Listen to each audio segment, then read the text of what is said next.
O ministro das Relações Exteriores, Mauro Vieira, terá de prestar explicações na Câmara dos Deputados sobre o desencontro entre Lula e o presidente da Ucrânia, Zelensky, durante a reunião dos G7 no Japão. Vieira participará de uma audiência na Comissão de Relações Exteriores e de Defesa Nacional nesta quarta-feira. A ida do chanceler à Câmara foi sugerida por 4 deputados de oposição: Paulo Alexandre Barbosa, Marcel Van Hatten, Ricardo Salles e Luiz Felipe de Orleans e Bragança. Coloca o pronunciamento, por favor, produção, do presidente Luiz Inácio sobre o caso. Vocês vão perguntar, e a Ucrânia? O fato é muito simples, ou seja, tinha uma entrevista, uma bilateral com a Ucrânia aqui nesse salão às 15h15 da tarde.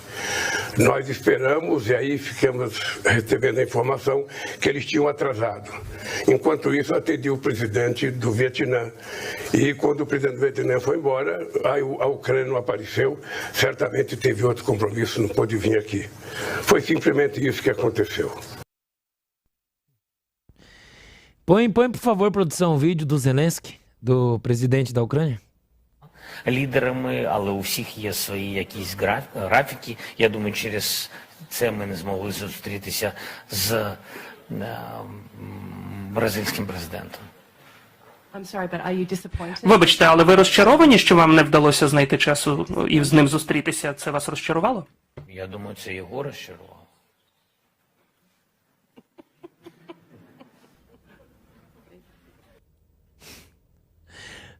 Paulo Figueiredo.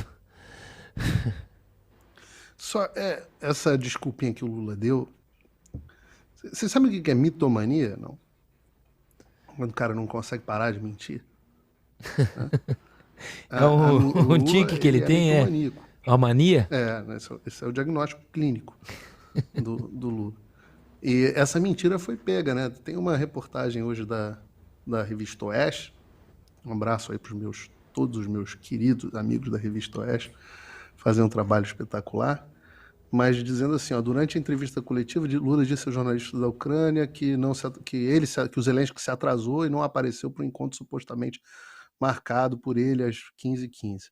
Só que a agenda de compromisso do Lula enviada pelos jornalistas pela manhã mostra, contudo, que no horário citado pelo petista havia uma reunião bilateral com o primeiro-ministro do Vietnã, não com o Zelensky. Está aqui, de fato, a agenda. 14h30, encontro com o secretário-geral das Nações Unidas. 15h15, encontro com o primeiro-ministro da República Socialista do Vietnã. E 16h15, encontro com o presidente das Camores. E aqui... E aí fala desse vídeo que a gente acabou de ver aqui. O que está acontecendo é que, de fato, o Zelensky ele acabou encontrando com todos os membros do G7 e com vários outros convidados importantes, como a Índia, por exemplo, e o Lula se manteve à margem, mesmo, não sei se a gente tem o vídeo, talvez valha a pena a gente colocar se a gente achar, o vídeo do Lula no G7. Né? Ele fez questão de não ir cumprimentar o Zelensky nas diversas oportunidades que ele teve para fazer. Então, o que está acontecendo hoje em dia? Veja isso em conjunto com as outras declarações que o Lula deu a respeito do tema. O Brasil já é visto hoje como um aliado da Rússia. Veja, eu quero fazer algumas recapitulações aqui rápidas, porque eu gosto de refrescar a memória das pessoas.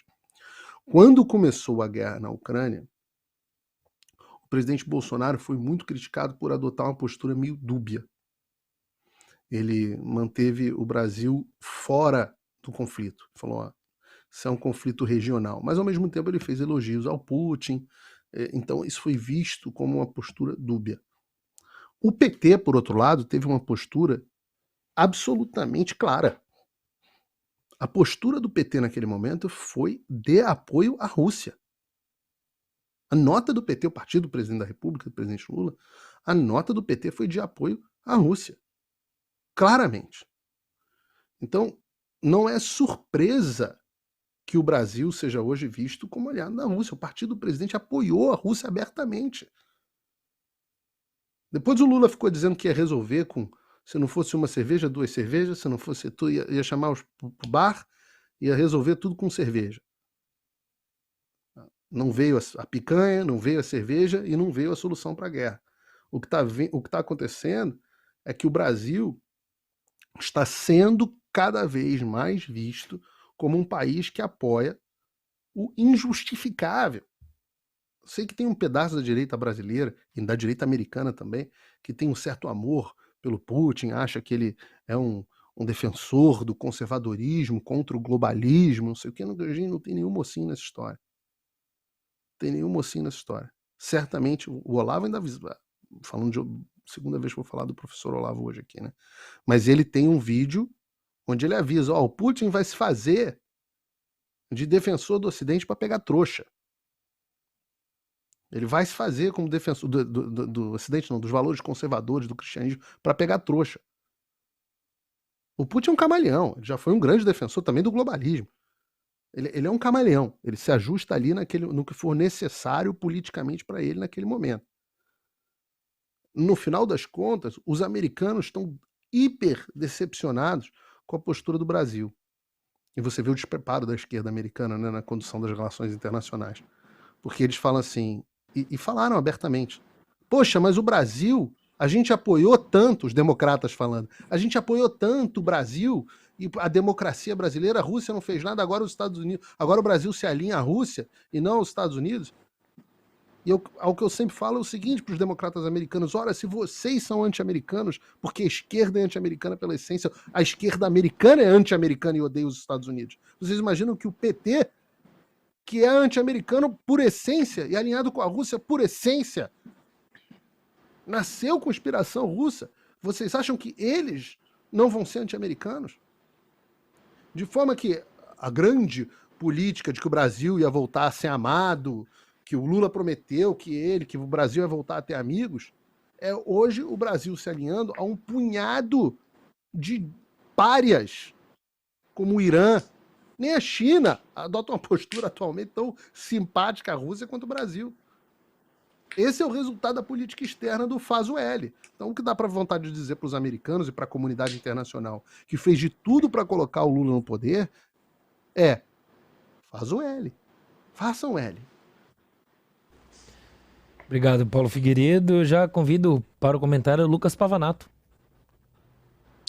Bom, o Lula mente que nem sente, e não é novidade para ninguém que ele tem esse hábito. Nesse caso, o que mais me chama a atenção é o fato de que todos os líderes e chefes de Estado e representantes dos seus respectivos países estavam no mesmo ambiente. Em um ambiente onde estavam acontecendo várias reuniões, existiam salas ali disponíveis para isso. Aí o Lula exige, ele tem a pachorra de exigir que o Zelensky saia do evento e vai encontrar ele no hotel. Olha assim como é que o cara é desconectado. Primeiro, ele chega no evento falando que vai ajudar a resolver o problema. Vai ajudar a resolver o conflito. Como se ele tivesse cacife para isso. Não tem a mínima capacidade para isso. O Brasil, por mais que nós adoremos esse país, não tem nem metade do protagonismo internacional que o Lula imagina que o país tem. E daí ele tem a pachorra de exigir que o Zelensky vá ao encontro dele no hotel. Detalhe, mente dizendo que fez a reunião com o Vietnã ali porque como um encaixe, sendo que a agenda oficial do governo já estava prevendo essa reunião muito antes. Ou seja, não foi um encaixe, já estava marcado. Ele não encontrou o Zelensky porque ele não queria. E prova disso é o fato de que quando o Zelensky chega no recinto, ele é o único que não cumprimenta. Ele faz o país passar vergonha internacionalmente. Tem a crítica que você quiser à Ucrânia, tem a crítica que você quiser ao Zelensky. Fato é, a partir do momento que um país viola a integridade territorial de outro país, esse país está errado e ponto final. Esse país é o agressor e por isso ele deve ser repudiado. E você tem que ter uma posição firme nesse sentido. Não é questão só de interesse, não é questão só econômica. Tem questões que falam acima da economia. Tem questões que são questões de dignidade. de direitos humanos. E aí sim direitos humanos, porque pessoas inocentes estão sendo violentadas naquele país. E sabe por que o Lula ele tem essa dificuldade de encontrar com o Zelensky, ele não quer proximidade com a Ucrânia? É porque, primeiro, ele quer ter relação com a Rússia. Assim como ele sempre tem relação com países autoritários, com países que não têm democracia, com países que violam a liberdade. Por que será que ele tem relação sempre com esse tipo de país? É porque tem alinhamento ideológico. É porque o Lula é aquele mesmo cara que, antes dele ser presidente da República, dava entrevista elogiando a personalidade do Hitler. Esqueceram disso agora, né? Mas ele era esse cara. E ele não mudou, gente. Ele continua admirando personalidades autoritárias, pessoas que não respeitam direitos, pessoas que não respeitam a liberdade e a democracia. É isso que nós podemos esperar do Lula. O que nós podemos esperar do Lula é ser amigo do Putin, é ser amigo do presidente da Nicarágua, é ser amigo do Maduro. É esse tipo de gente que ele se relaciona. Aquele ditado popular muito famoso tem todo sentido. Diga-me com quem andas que direi quem tu és. Olha só o tipo de companhia que está do lado do Lula. E você vai achar que ele vai apoiar a Ucrânia, que é um país democrático que está sofrendo agressão? Não! É óbvio que ele vai ficar do lado do agressor. Nesse caso, verdadeiramente do lado do opressor. Enquanto a Ucrânia oprimida é violada. Enquanto a Ucrânia oprimida precisa de recursos. Então, primeiro ponto, ele não encontra com o Zelensky porque ele quer ter boa relação com a Rússia e pegaria mal. Segundo ponto, imagina o constrangimento. Você ofende a Ucrânia o tempo todo, fala sem propriedade nenhuma. É sobre uma guerra que você não entende o tempo todo e depois você tem que encarar frente a frente o chefe de Estado desse país. Eu não sei se vocês sabem, pessoal, mas tem uma empresa aqui no Brasil chamada Avibras, Indústria Aeroespacial, que é uma empresa que produz material bélico. E ela produz mísseis, foguetes de guerra, e essa empresa está quebrada, está mal das pernas, muitos funcionários em layoff. Meu pai trabalhava nessa empresa, inclusive, tá afastado porque a empresa não tem condição de arcar com seus custos, e a Ucrânia precisa de equipamento bélico. O Brasil poderia muito bem fornecer esse equipamento para a Ucrânia, e fornecendo esse equipamento bélico, você ia salvar diversos empregos naquela empresa, você ia salvar as contas daquela empresa. Mas não, o Lula sacrifica os empregos aqui no Brasil em nome de uma agenda ideológica, em nome de um alinhamento ideológico com um país autoritário, com um país que o mundo inteiro abriu mão dos interesses econômicos ali em relação à Rússia e aplicou sanções. Por que aplicaram sanções? Aplicaram sanções porque o que eles estão fazendo é desumano. E o Brasil não. O Brasil foge da sua responsabilidade moral de apoiar um país que está sendo agredido e faz com que o Brasil passe vergonha internacional. Inclusive, eu vi gente da Globo News ali, a surpresa com a postura do Lula. Surpresos com o quê? Surpresos com a hipocrisia?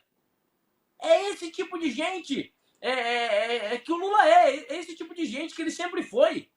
Tonto é você que acreditou que ele ia fazer algo diferente, gente.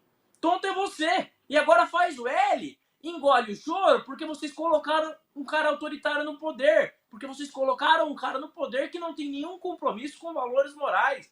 Um cara que só pensa no poder pelo poder. Agora é só engolir o choro e fazer o L, porque não tem como se salvar da situação. Obrigado, Pavanato. Antes até de passar para o André, chegamos a 34 mil inscritos no nosso canal do YouTube, Bradock Show. Peço para você, se inscreva no nosso canal, deixe o seu like e ative o badalo das notificações. Estamos aí com mais de 3.200 pessoas nos assistindo neste momento. E agora eu passo para o André Quito. O Lucas Pavanato comentou a respeito dos comentaristas da Globo News, né, que não tem motivo para estar surpreso com esse posicionamento do Lula, e não tem mesmo. Eu lembrei aqui de uma matéria que saiu na Gazeta do Povo em 25 de fevereiro de 2022. Bancada do PT no Senado apaga texto de apoio à Rússia e diz que nota foi apenas uma sugestão. Será? Vou falar aqui o que eles escreveram na época. Nota oficial, abre aspas. O PT no Senado condena a política de longo prazo dos Estados Unidos da América de agressão à Rússia e de contínua expansão da OTAN em direção às fronteiras russas. Trata-se de política belicosa que nunca se justificou, dentro dos princípios que regem o direito internacional público. Ou seja, culpou, vê se na nota que é um posicionamento a favor da Rússia e ainda botou nas costas dos Estados Unidos da América, né? Ou seja, um absurdo. É isso aí. Posso só fazer Fica à vontade, Lucas, claro. A estratégia da esquerda para setores da esquerda, eu não vou falar como um todo, mas a estratégia de setores da esquerda para deslegitimar a luta da Ucrânia pela defesa do próprio território é exatamente o que eles fazem no debate político cotidiano aqui no Brasil. A estratégia é a seguinte: dizer que o Zelensky ele é nazista. Detalhe, Zelensky é judeu, tá? Dizer que ele é nazista porque existem batalhões ali que ajudam na guerra na fronteira que são realmente nazistas. Só que eles ignoram por completo que do lado da Rússia acontece a mesma coisa. Não é exclusividade da Ucrânia. Não significa que os Zelensky estão apoiando uma ideologia porque tem gente emprestando suas armas e dispostas a lutar por uma mesma causa. Não significa. É exatamente o oposto. Então, eles usam sempre a mesma estratégia. Você tenta deslegitimar os seus adversários, rotulando ele com coisas terríveis. Porque daí as pessoas vão parar de analisar os fatos e vão focar na pessoa, achando que a pessoa é ruim. Então, assim, é a mesma estratégia, percebam, é sempre a mesma coisa. É sempre rotular para poder fugir dos fatos e não precisar analisar os argumentos. Obrigado, Pavanato. Anselmo, eu acho que vale explicar, às vezes, para as pessoas de por que a esquerda, ou pelo menos esse pedaço da esquerda mais antigo, digamos assim, tem esse sentimento tão forte pró-Rússia no caso dessa guerra. E, aliás, um ponto interessante em relação ao que o Lucas estava falando é o fato de que a Ucrânia, na verdade, em todas as pesquisas de opiniões que fizeram, é um dos países da Europa Oriental menos antissemitas. Menos. O antissemitismo é um sentimento forte ainda na Europa Oriental. Mas a Ucrânia é um dos países onde ele é menos antissemita. Muito menos antissemita do que a própria Rússia. Se tiver alguém aqui com lampejos nazistas, está mais para a Rússia do que para a Ucrânia. Mas voltando aqui à questão desse sentimento. O que está acontecendo nesse momento é que no tabuleiro geopolítico, onde você tem, nos últimos anos, desde o fim da Guerra Fria, você teve uma potência hegemônica que eram os Estados Unidos, você tinha fazendo frente e algum balanço ao poderio militar americano, você tinha a soma da Rússia com a China. Só que essa guerra está destruindo a capacidade militar da Rússia. Destruindo. Os russos já perderam 2.000 tanques. O número de baixas de guerra da Rússia está acima de 200 mil homens. As estimativas vão entre 180 e 240 mil homens de baixa de guerra do lado russo. Não do lado ucraniano. Tem baixa ucraniana, mas é 1/3. Do lado russo. O estoque de munições russo foi completamente destruído. Acabou. As munições mais caras acabaram. Então, do ponto de vista militar tradicional, a Rússia deixa de ser, neste momento, uma ameaça real para a Europa. Claro que você tem ameaça nuclear. Mas do ponto de vista de homens, tanques, helicópteros, munição, etc., a Rússia destruiu tudo que ela tinha. E o que ela tinha, lembrem-se, não foi construído pela Rússia, foi construído pela União Soviética. A Rússia simplesmente herdou o aparato militar soviético. E a Rússia é um país com um PIB mais ou menos parecido com o brasileiro. Então eles não têm capacidade de repor o que foi destruído. Com isso, na Europa, você resolve o problema militar. E o que você pode fazer do ponto de vista dos americanos, que tem um gasto militar de alguma coisa como 850 bilhões de dólares por ano? Você pode redirecionar esse gasto para o Pacífico, para fazer frente à expansão chinesa. Entendem os interesses de quem que estão sendo defendidos? Os interesses da China, porra! É que geopolítica às vezes é complicado, porque as coisas têm um efeito dominó. Às vezes você está jogando, movimentando aqui para colher os resultados ali. Mas esse resultado do que está acontecendo na Ucrânia é um desastre para a China. E daí vem o interesse de boa parte da esquerda e dessa esquerda do PT de defesa do lado russo e oposição ao americano, além, claro, do anti-americanismo ideológico tradicional, de origem, né, desses caras. Obrigado, Paulo Figueiredo. Posso só dar uma sugestão, Anselmo? Fala aí, Lucas. Você quer entender o sentimento que os ucranianos têm sobre o domínio russo? Assista um documentário chamado Winter on Fire, que conta a história de um presidente ucraniano que tomou o poder na Ucrânia, assumiu o poder na Ucrânia, e as pessoas começaram a se manifestar lá na Ucrânia contra esse presidente. O que aconteceu? Ele reprimiu, como sempre essa galera faz, com violência, as pessoas resistiram e a Ucrânia virou praticamente uma guerra civil contra esse presidente. Por quê? Porque ele era ligado ao Putin. E o Putin influenciava diretamente as políticas dele. Ou seja, os ucranianos nunca quiseram o domínio russo. Eles sempre rejeitaram esse tipo de domínio. E uma coisa que é muito interessante nesse documentário também, que não tem tanto a ver assim com o tema, mas que eu acho legal falar, interessante falar, é que jovens progressistas, jovens frágeis, que nunca tinham tido contato com a guerra e nunca imaginaram ter contato com a guerra, são obrigados a enfrentar um tirano e por isso precisam pegar em armas, precisam lutar. E daí você tem cenas nesse documentário, que eu recomendo muito que vocês assistam, de padres ali ortodoxos ungindo os manifestantes enquanto eles vão para a guerra. Então, assim, uma recuperação do sentimento religioso e da importância dos valores fundamentais. Eu acho muito interessante esse documentário para entender essa tensão que existe entre Rússia e Ucrânia e o sentimento dos ucranianos em relação à Rússia. Porque tem muita desinformação por aí dizendo que os ucranianos querem o domínio russo. Não, mentira. Uma minoria absoluta, infinitamente pequena, realmente quer o domínio russo. A Rússia tenta fomentar esse tipo de narrativa dentro da Ucrânia, influenciando ali veículos de imprensa e tal, mas não conseguiu, a ponto de um presidente ter que fugir. O presidente teve que fugir para a Rússia, porque senão os ucranianos iam matar ele, porque ele era ligado ao Putin. Repete aí, Lucas, o nome do filme, do seriado que você falou para o pessoal assistir. É um documentário. Documentário, mesmo, imagens perdão. reais ali da guerra civil que eles Documentário viveram, da que Netflix. chama Winter on Fire. Inverno em Chamas, se eu não me engano. Tá bom. Aí, pessoal, uma dica aí para vocês. Agora 21h04 do horário de Brasília. E vamos para mais uma pauta hoje aqui.